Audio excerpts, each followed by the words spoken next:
it might not necessarily be like something dark, but these two might have to get out of the way or be shelved for Blue Ivy to really be able to shine. You have to give negativity permission to be inside. And as long as you don't invite it in, you'll be okay and safe. And then you have like so many things tempting around you, like the vampire. So it was so deep. It was so deep. That's the reason I cried for like a whole hour.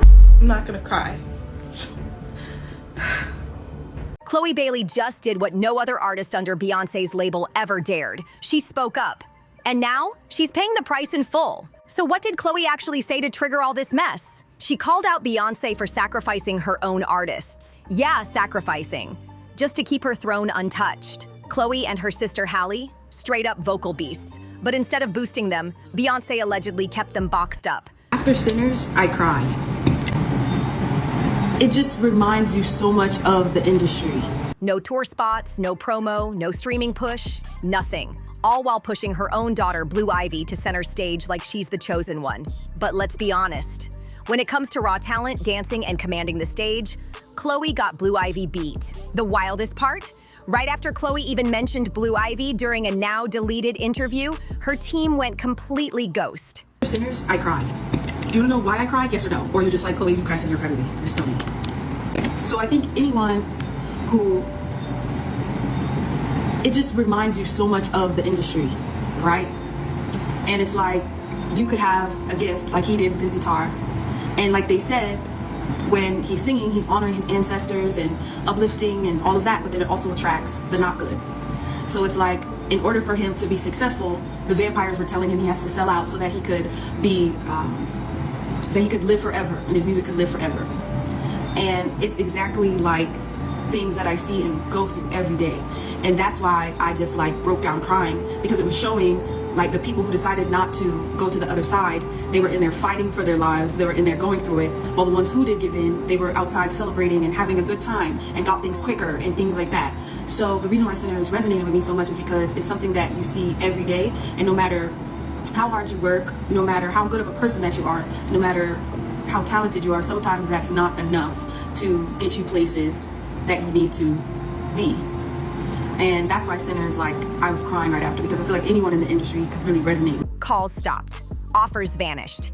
It was like somebody flipped a switch. But Khloe didn't fold. She went live on IG and let it all spill. She didn't just talk about industry shade, she hinted at straight up dark, creepy stuff happening behind closed doors. She even used the Michael B. Jordan movie Sinners as her example. Someone restricted this again. Hating. You know what? Anytime I realize or come across someone hating, I'm like, damn, I'm really that great? Someone like little old me, you gonna hate on? Thank you, Bear, for that love. So anytime you have a hater, or anytime you know people trying to stop you or anything like that, just know that just doubles down on how great you are. Because if you weren't anything special, no one would be putting in all this energy. She told fans that movie isn't just fiction. It's the music industry in disguise. Khloe basically said artists in real life are forced to deal with forces that want way more than talent. They want souls. During a TikTok live, Khloe broke down crying as she explained how Sinners wrecked her emotionally. It wasn't just a horror flick to her. Every symbol, every eerie moment reminded her of the twisted world she's stuck in. She said, "After Sinners, I cried." And fans knew she wasn't acting. If you've seen Sinners, you know it's about twin brothers, Smoke and Stack, played by Michael B. Jordan, who opened a juke joint in 1930s Mississippi, only to find themselves battling vampires trying to suck the life out of Black culture, music, and legacy. Khloe's saying that's exactly how the industry feels. 13-year-old Blue Ivy looked like she's 25. No one realizes that she has never been allowed to have a real childhood like Rumi. When Blue Ivy recently performed on stage with her mother Beyonce during the Cowboy Carter tour, she frequently changed her looks. At only 13 years old, she wore 5 sets of high-end, custom-made outfits in one night of the premiere. Tasseled leather pants, a corset, and sequined gloves. All these were the treatments that celebrities received. Either you sell out, or you get drained dry. And right after she told the truth, her live started glitching. Fans caught it. People are saying she's being silenced in real time. Now fans are piecing it all together and starting to believe the real reason Khloe's career hasn't skyrocketed is Beyoncé herself. Yup, people are saying Queen Bey might be blocking Khloe on purpose. Up for Beyonce on the Formation tour in Europe, so we're so excited. Very excited. Yeah. It's gonna be so much But why would she do that to her own artist? Here's the theory. Beyoncé never planned to let Khloe shine. She just needed someone to hold the spotlight until Blue Ivy was ready. And now that Blue's popping up everywhere, from award shows to big stages, it's looking real calculated. It ain't just a proud mama moment, folks are calling it strategy. Beyoncé's pushing Blue like it's a takeover. And Khloe? She might have just been a pawn from day one. Now look, people in the industry are finally saying out loud what fans been whispering for years. Beyoncé and Jay-Z, they've been doing way too much trying to build Blue Ivy into the next global icon, by any means necessary. Remember when 50 Cent hinted that the Carters bought Blue a Grammy at just 9 years old? Wild. Say what you want about 50, but even his haters had to agree. Blue Ivy winning a Grammy that early?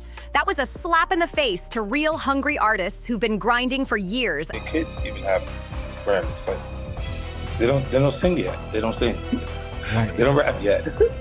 And they already have Grammys and shit. So it's like they give them this trophy so we secure that they're coming. Especially Khloe Bailey. Now here's some quick context.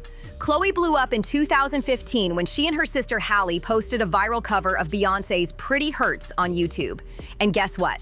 Just 2 weeks later, Beyoncé's label Parkwood slid in with $1 million deal. 6 albums over 5 years. That fast. The girls made their official debut in 2016 with their EP Sugar Symphony, and by the end of that same year, they were opening for Beyoncé on the Formation World Tour. Things were looking up.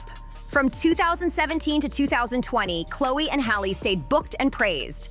They dropped their mixtape, The Two of Us, and 2 studio albums, The Kids Are All Right and Ungodly Hour, all under Parkwood. Critics were eating it up.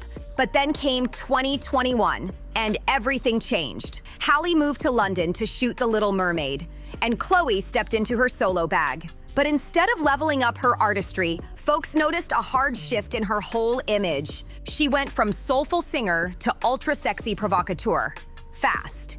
And people were not vibing with it. When Khloe dropped that controversial cover of Nina Simone's Feeling Good in July 2021, fans were confused.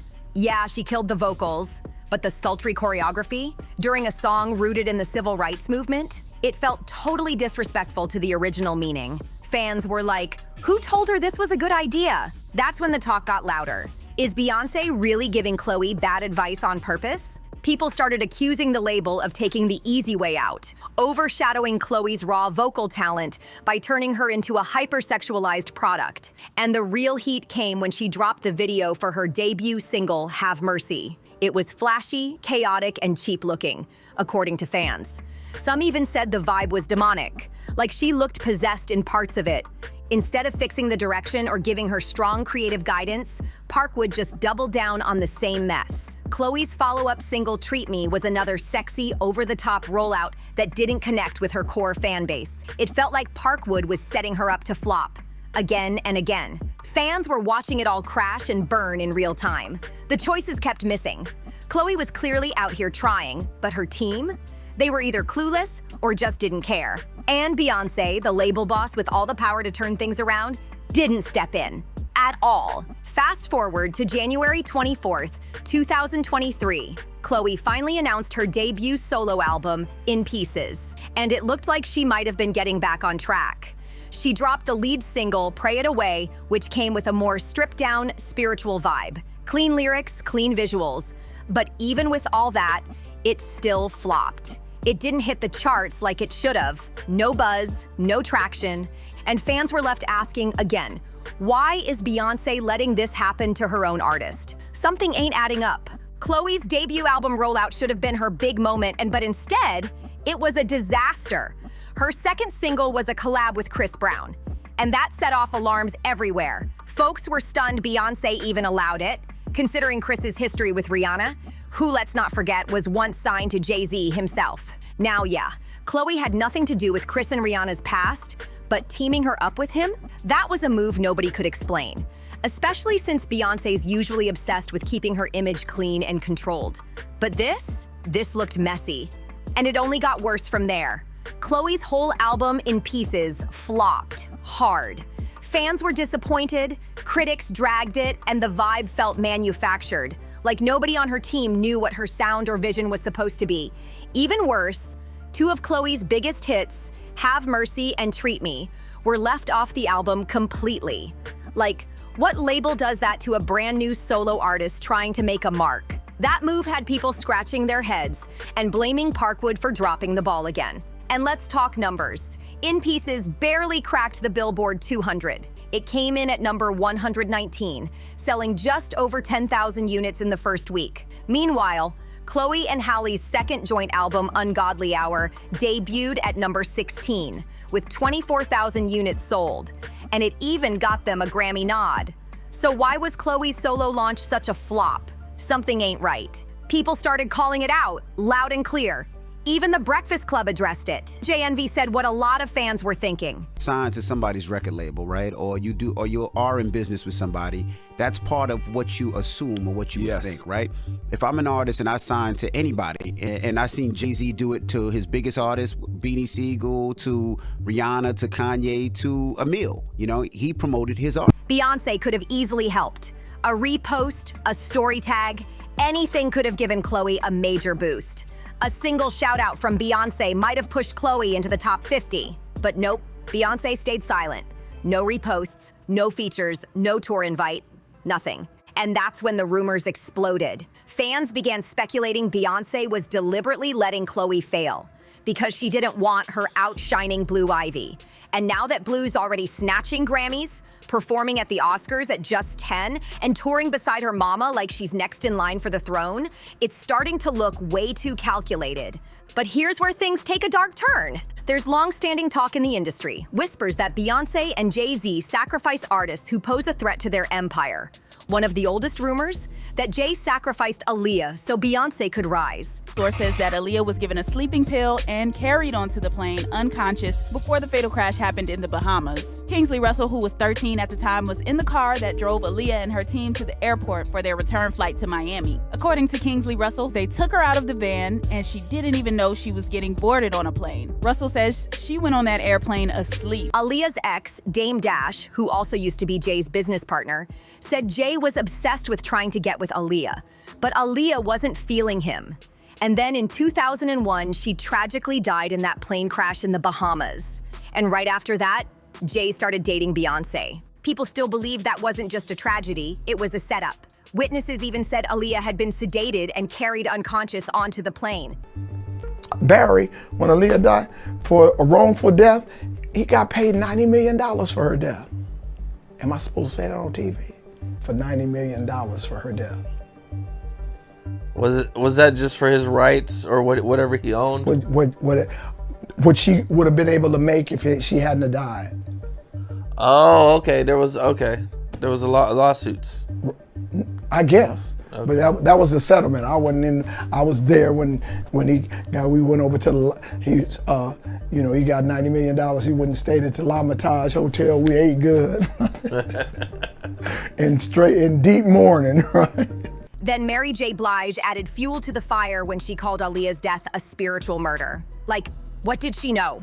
This has been going on since 2006, and it's just been getting worse and worse and worse. And for a very long time, I put this person on a pedestal. I love them. I send emails, publicly, happy birthday and all this stuff. And the entire time, this person was casting spells and manipulating me and controlling my job situations, my relationships, just all kinds. And this isn't the only time strange accusations have popped up around Beyonce. In 2018, Beyonce's own drummer of 7 years, Kimberly Thompson, accused her of using extreme witchcraft, even filing for a restraining order. She said Beyonce was into dark rituals and spiritual manipulation. More recently, Ashley Everett, Beyonce's former dance captain, who spent a decade working with her, was caught liking shady posts that straight up called Beyonce a demon. That's not something you do by accident. And here's what really got people freaked out. Right after Khloe went live talking about the movie Sinners and exposing how she refuses to sell her soul, her account started glitching. Fans noticed stuff disappearing. And another Parkwood artist, who was supposed to drop a collab with Khloe, vanished from the release schedule. No post, no explanation, just gone. Insiders are whispering that they saw something too. So the question is, what is Beyonce really hiding? Because if Khloe was bold enough to speak out first, she might not be the last. Make sure you drop your thoughts in the comments. Do you think Khloe's being sabotaged? And is Blue Ivy really being prepped as Beyonce's heir while everyone else gets pushed out the way? Don't forget to like, subscribe, and hit that bell so you don't miss what's coming next. See you on the next one.